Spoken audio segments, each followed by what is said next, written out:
ខ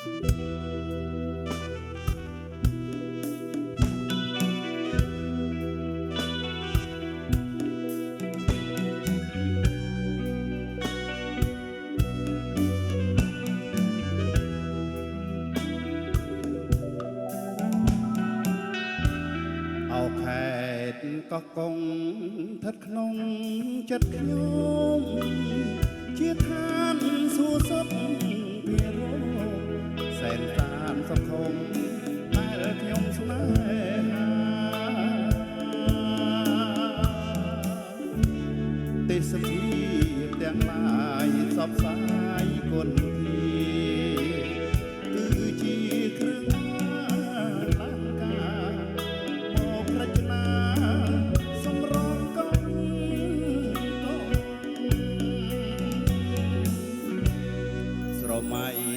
ដូចថិតនាឋានកៃណូនារីធំថាបបតបតែលំអដូចកងោពេលពងទុំលើក្បាលទូសែនសំត្រឹងត្រង់សក់វែងរលើប្រលំធាក់អូ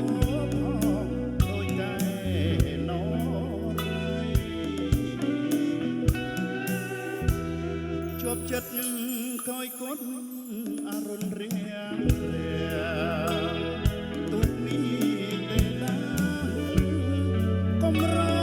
ប្រទាំងទិដ្ឋភាពមើប្របី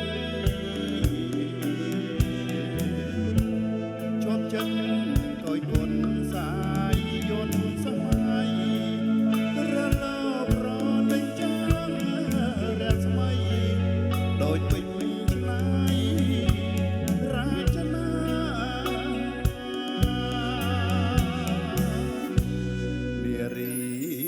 ពាក់ឆ្លោះពណ៌គ្រប់យ៉ាងអង្គុយក្រំដើមកងកាសំអិតសំអាងូតទឹកដោថ្លា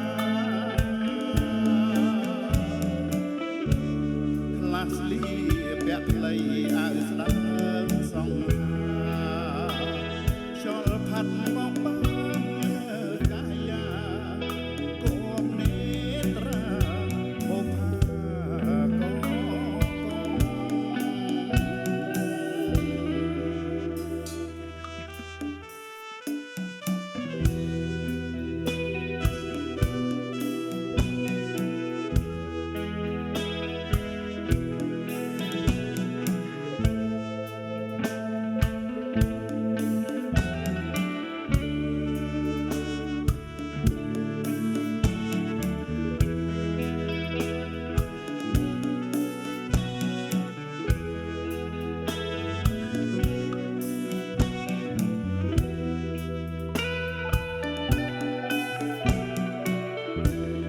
ជាប់ចិត្ត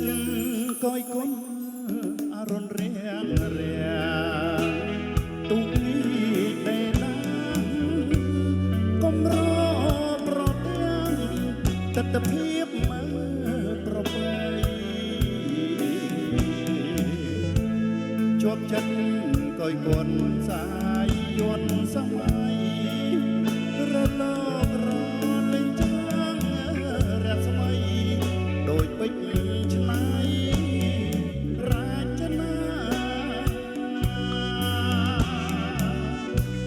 នារីស្លៀកពាក់ឆ្លុះពណ៌គ្រប់យ៉ាងអង្គុយក្រោមដើមកោងកាសំអិតសំអាងូតទឹកដោ